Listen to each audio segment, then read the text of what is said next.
So, here what I can see. You're absolutely consumed by thoughts of this person. They've taken over your mind, your heart, your future dreams. You're picturing what life would be like together. The bliss, the adventures, the deep connection. Sounds perfect, right? And in your efforts to make that dream a reality, you're pulling out all the stops. You're going above and beyond, trying to be the best version of yourself, showing them everything that makes you amazing. You've rearranged your life around theirs, bending to fit what you think they want, doing everything in your power to make them see you. Here's where it gets real. The more you do this, the more you're actually pushing them away. Why? Because all that bending, all that effort, it screams desperation. It shows that you've placed them on a pedestal, and in doing so, you've diminished your own worth. You've allowed them to define your value, and the moment you do that, you lose the game. Desperation, insecurity, and constant approval-seeking send a clear message. You don't believe you're enough as you are. Think about it. Who wants to be with someone who doesn't even see their own value? No one. People are drawn to strength, confidence, and self-assuredness. They don't become obsessed with the one who's bending over backward, who has no boundaries, who's willing to mold themselves into whatever they think the other person wants. They become obsessed with the one who stands firm, who knows their worth, and isn't afraid to let others know it too. Let's be brutally honest for a second. You're ready to become their puppet, to let them pull the strings however they like. But here's the cold truth. Nobody respects a puppet. Nobody desires someone they can control at will. The more you let them dictate the rules, the less they see you as someone worth pursuing, and the more they see you as someone easily replaced. Now, here's the harsh reality. When you give up control, when you let their needs define your behavior, you're telling them you're not worth the effort. You're showing them that you're not worth the chase, and that's a surefire way to make them lose interest. People don't become obsessed with someone they can easily control. They become obsessed with those who are in control of their own lives, those who hold their own power. The moment you start bending for them, giving up parts of yourself to fit their narrative, you're handing over your power. But if you're really ready to make them obsessed with you, genuinely obsessed, then stick with me, because we're about to flip the dynamic. Every piece of advice I'm about to share is designed to shift the power back into your hands. But before we go any further, hit that like button if you're serious about taking control of this game. That's your first small step in reclaiming your power. Here's the thing. The more you try to impress them, the more they see someone desperate for approval. But the moment you stop trying, when you stand firm in who you are and live life on your terms, that's when the magic happens. People are naturally drawn to those who have something going on in their lives, something exciting, something that makes being a part of it feel like a privilege. And that's exactly where you need to be. Instead of wasting energy trying to figure out how to win them over, turn that focus back onto yourself. What makes you tick? What lights your fire? What are you passionate about outside of this person? Stop focusing on making them love you and start building a life you love. Because here's the reality. They're going to be drawn to someone who isn't chasing their approval, someone who's living their best life, regardless of whether they're in it or not. This isn't about creating mystery by pulling back. It's about charging forward into the best version of yourself. You don't need their validation because you've already claimed your worth. You stop chasing them because, at the end of the day, you're the prize. The moment they see you living your life, building something extraordinary without them, they'll start asking themselves, why aren't they chasing me? What's going on in their life that I'm not a part of? And just like that, the dynamic shifts. They start chasing you, not because you've tricked them into it, but because you've become someone worth being obsessed with. So, let's get real for a moment. Are you done with the approval-seeking game? Are you ready to stop waiting for them to notice how amazing you are? Are you ready to stop proving yourself and start living fully for yourself? If the answer is yes, it's time to make the switch. They're not going to fall in love with the version of you that's trying too hard. They'll fall in love with the version of you that doesn't need them, but makes them want you. Because that's the key. You are the prize. As the Stoic philosopher Epictetus once said, "No man is free who is not master of himself." This is about mastering your own life. Be the person others want to follow, not because you're chasing after them, but because you're chasing after your own dreams. When you shift the focus back onto yourself, you're no longer the one chasing approval. You're the one living in a way that demands respect. Here's your challenge. Drop the comment, "I am the prize," below. Let them find out what it means to truly chase someone worth their time and effort. But more importantly, let you rediscover your own worth. This isn't about them. It's about claiming the power that's always been yours. You're not here to play games for their attention. You're here to become the best version of yourself. When you embody that truth, everything else falls into place. Remember, you are the prize. And once you master these dark psychology tips, you won't have to lift a finger. They'll be the ones chasing you, constantly wondering how they can earn your attention. These strategies aren't about manipulation. They're about flipping the power dynamic and living in a way that commands respect and admiration. So, are you ready? Ready to stop chasing and start attracting? Because once you've mastered this, you'll be the one they're obsessed with, not the other way around. Let's dive in. Number 1, the art of mixed signals. So folks, maybe you're trying to attract someone new, or maybe someone who's become distant lately. You've probably been putting in the effort, showing them your best self, being there for them whenever they need you. But let me ask you this. How's that working out for you? If you're like most people, they're probably not as obsessed with you as you'd hoped. And here's why. You're too predictable. People don't crave what's always available. They crave what's uncertain, what keeps them guessing. That's where the art of mixed signals comes in. Mixed signals are like emotional breadcrumbs. You give just enough to keep them intrigued, but not so much that they feel like they've got you figured out. Imagine this. You're texting someone every day, pouring out your energy, always available at their beck and call. Sure, it feels good to be attentive, but guess what? You're becoming the human equivalent of a grocery store, a reliable stop they take for granted. No one obsesses over that. They obsess over the restaurant that's always fully booked, the one that leaves them waiting and wondering if they'll ever get a table. The idea behind mixed signals isn't to mess with someone's head or play games. It's to keep them emotionally engaged by not being an open book. As Epictetus wisely said, it's not what happens to you, but how you react to it that matters. How you respond in the early stages of a relationship sets the tone. If you're too available, too predictable, you're telling them you're not a challenge. But when you throw in a little mystery, when you show that your life doesn't revolve around their attention, they start to wonder about you. And curiosity breeds obsession. Imagine this scenario. You're out on a great date, the conversation is flowing, and the chemistry is there.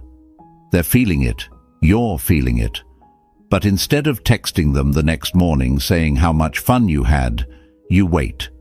You take a step back. You leave room for them to think about you, to wonder if you felt the same spark. That slight delay, that moment of uncertainty, creates an emotional itch they can't help but want to scratch. And that's when they start thinking about you non-stop. Mixed signals work because they activate the part of the human brain that craves uncertainty. People naturally want to solve puzzles, and when you're not always available or predictable, you become the puzzle they need to figure out. Think of it like a cat and a laser pointer. The more you move just out of reach, the more they chase. Give too much and they'll lose interest. Pull back just a little and suddenly they're hooked. Now, let's be real. If you're someone who's used to being the nice person, always giving, always accommodating, this might feel a bit uncomfortable, but ask yourself, how has that been working out for you so far? Stoicism teaches us that the only control we truly have is over ourselves and how we choose to show up in the world. You don't have to bend over backward for anyone. In fact, the more you live authentically for yourself, the more attractive you become. What if they get confused by your mixed signals? Good. Confusion is part of the plan. Let's be honest, people aren't obsessed with things they fully understand. If you're always crystal clear about your feelings, your availability and your intentions, there's no challenge. And here's a fun fact. Humans are wired to crave challenge. When things come too easily, we take them for granted. But when something or someone keeps us guessing, we can't help but keep coming back for more. If you're sitting there thinking, but I don't want to play games, don't worry. This isn't about game playing, it's about balance. You're not disappearing or being cold. You're simply creating a natural ebb and flow in your interactions. You're allowing space for them to think about you, to wonder about you, to miss you. When you're too available, you remove that space, and they start to feel like they already have you figured out. No mystery, no obsession. Now, if you're worried about how to incorporate this into your life without feeling like a puppet master, here's the key. Live for yourself first. Have your own plans, your own passions, your own life outside of this person. When you're genuinely busy, you won't even have to try to send mixed signals. They'll naturally wonder where you are and what you're up to because you're living your life. Remember, people want to be part of something exciting. Make your life so full that being in it feels like a privilege, not an entitlement. If it feels difficult to hold back or not always be available, that's understandable. It's human nature to want to give and connect. But here's the thing. If you keep overgiving, you'll only drain yourself and lower your value in their eyes. They'll start to expect you to be available, and eventually, they'll stop appreciating it. The art of mixed signals allows you to protect your energy while increasing your worth in their eyes. It's a win-win. It may feel counterintuitive at first, but trust the process. The more you take control of your availability, the more they'll start to chase you. Think of it this way. If a movie was available for free online, would you rush to watch it? Probably not. But if it was showing in select theaters for a limited time, you'd be more likely to make time to see it. Your attention works the same way. It becomes more valuable when it's not constantly available. As Stoicism reminds us, he who is not contented with what he has would not be contented with what he would like to have. When you're content with yourself, with your life, and with your time, you naturally create an aura of value around you.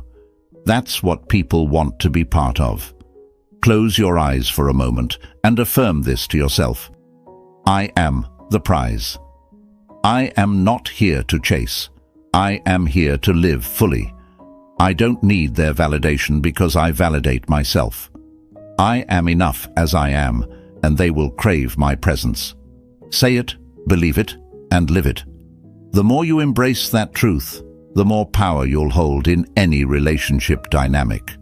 So, If you're ready to stop being predictable and start being the one they can't stop thinking about, start practicing the art of mixed signals.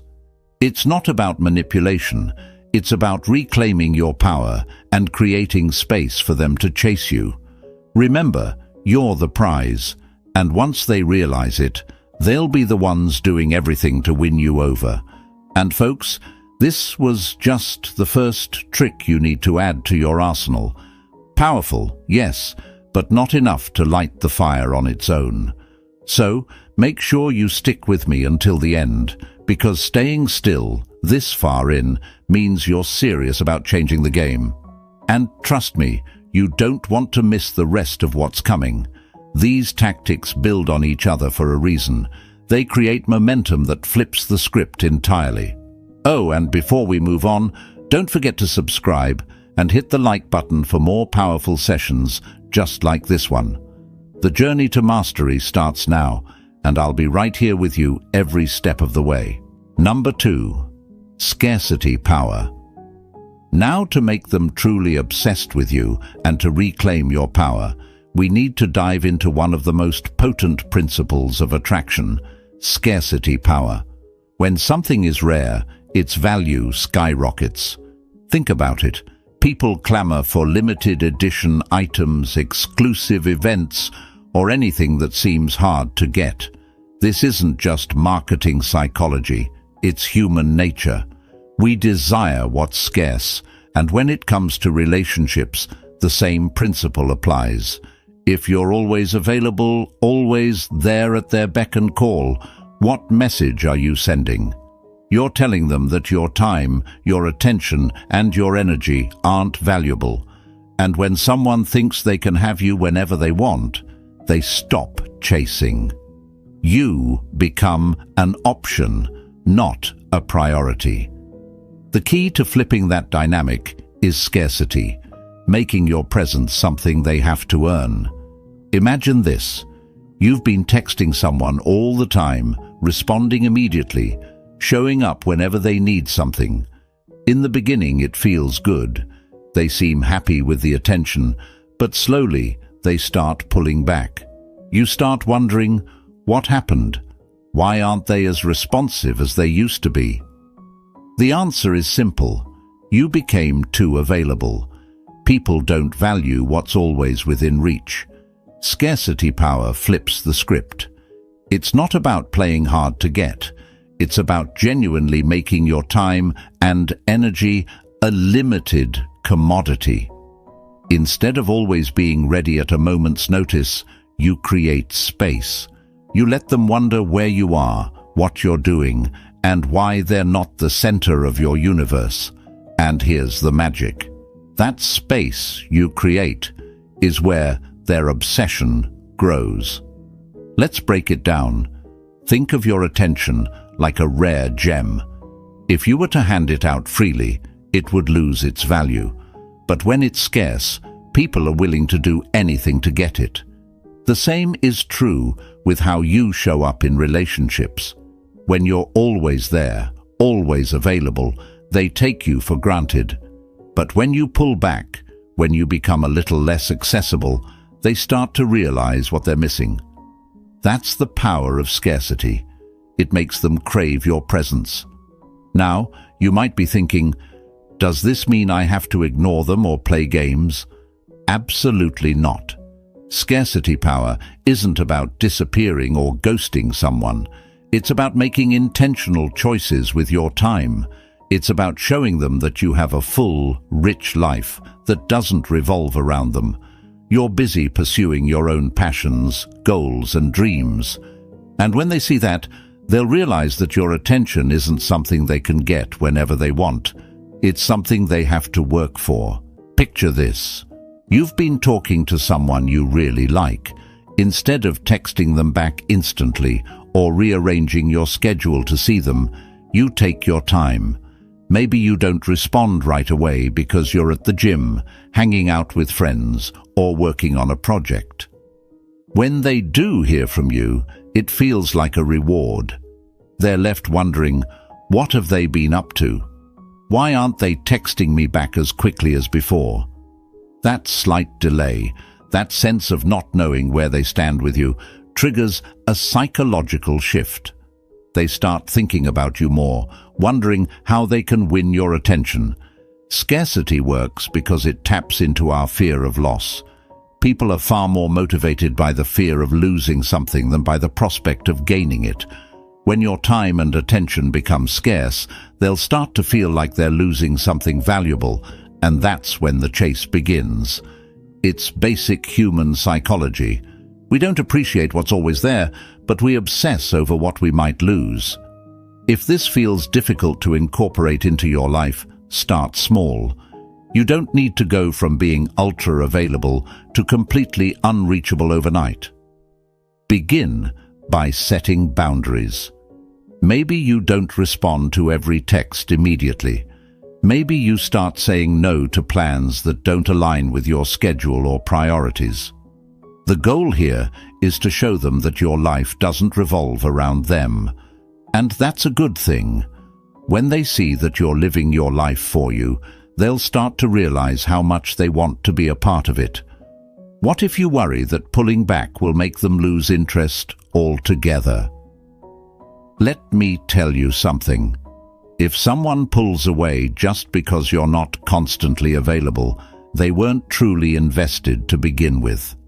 Scarcity power weeds out those who aren't willing to put in the effort, leaving you with people who genuinely value you. The ones who are worth your time will step up and match your energy. And trust me, they'll start working harder to earn your attention once they see that it's not something they can take for granted. As Marcus Aurelius said, "The more we value things outside our control, the less control we have."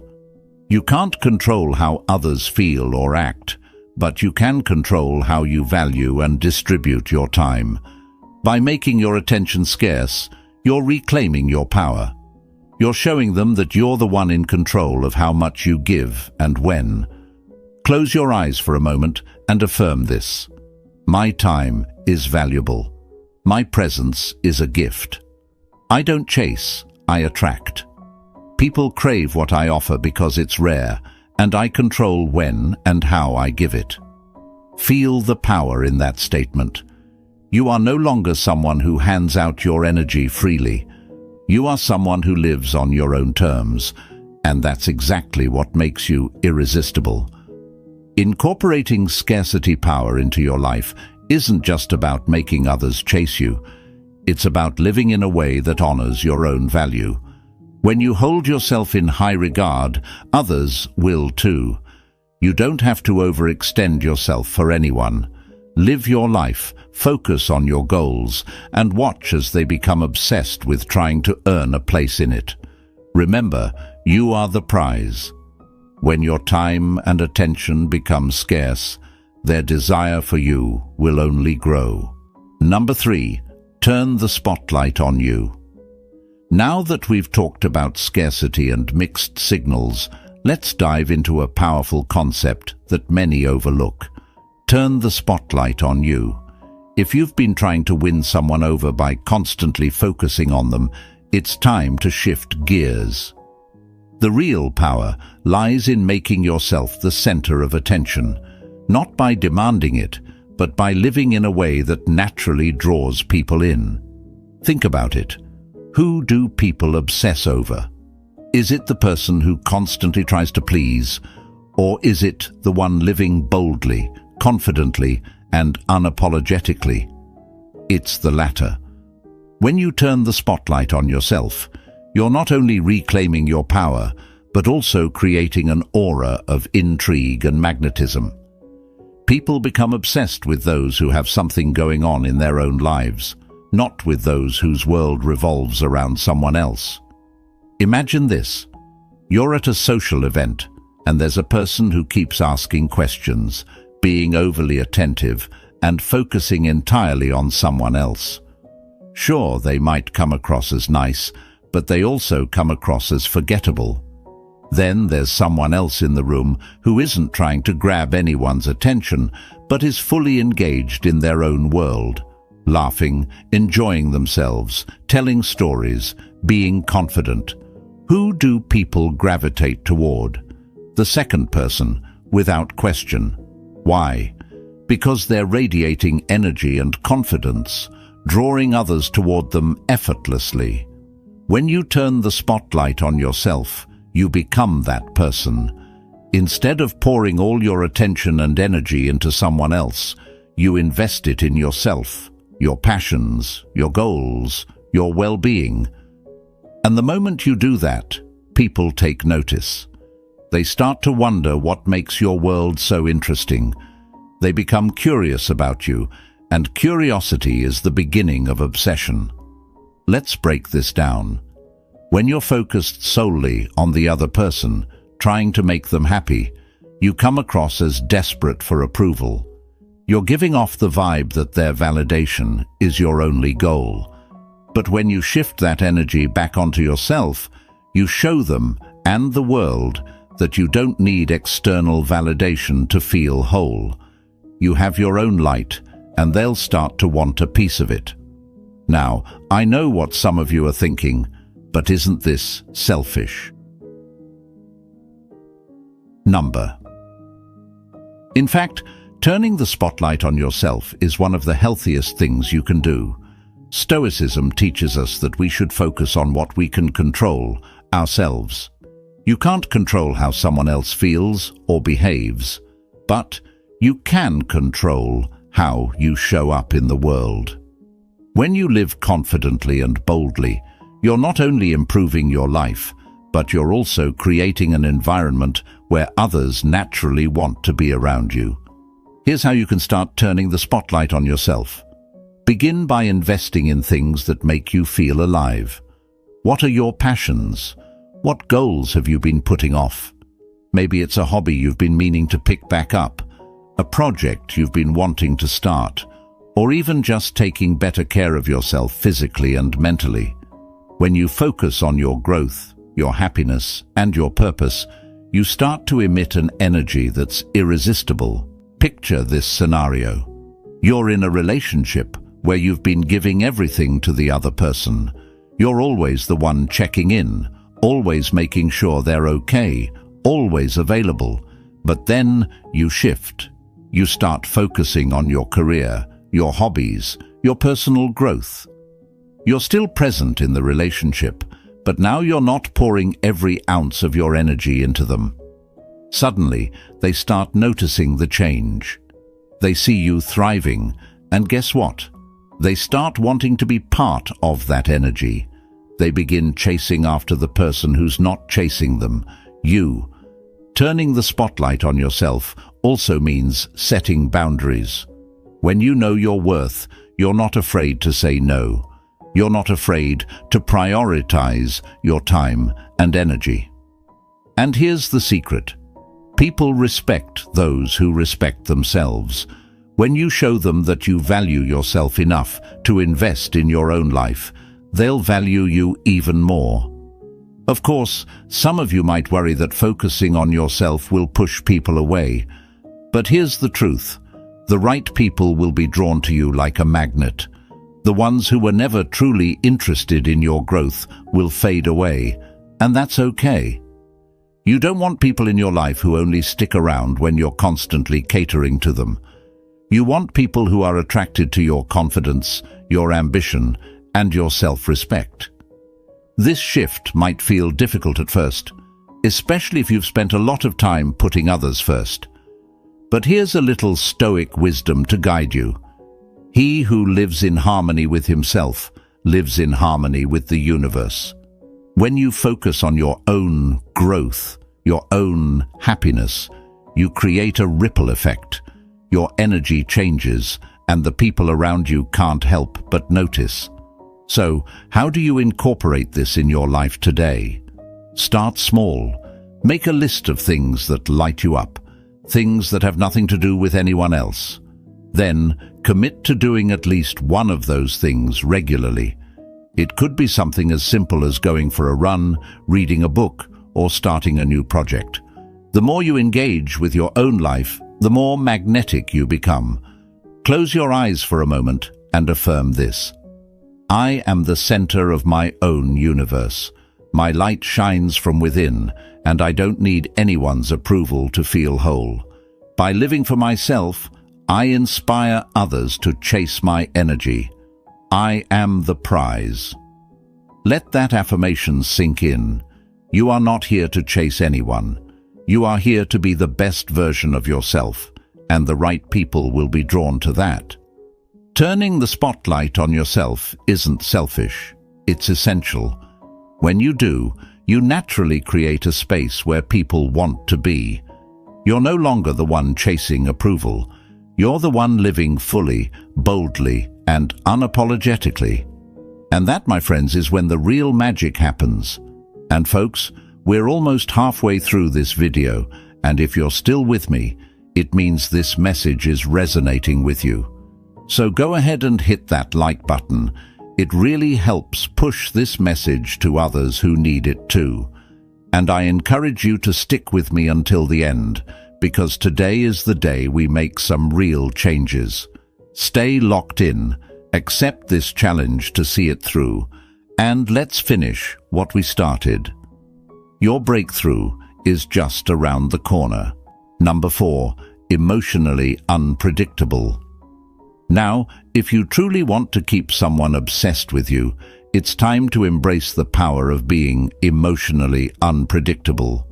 Predictability breeds boredom, and boredom is the enemy of attraction. People naturally crave excitement, mystery, and the thrill of the unknown. When you become emotionally unpredictable, you tap into that primal need for variety and excitement, keeping them constantly intrigued and on edge. Being emotionally unpredictable doesn't mean you should become erratic or dramatic. This isn't about causing chaos. It's about breaking away from being the person they always expect, the one who's constantly reliable, constantly there, constantly predictable. If they know they can always count on your reactions, they'll start to feel like they have you figured out, and with that comes a drop in their interest. Instead, mix things up, surprise them, keep them wondering what version of you they'll get. Imagine this: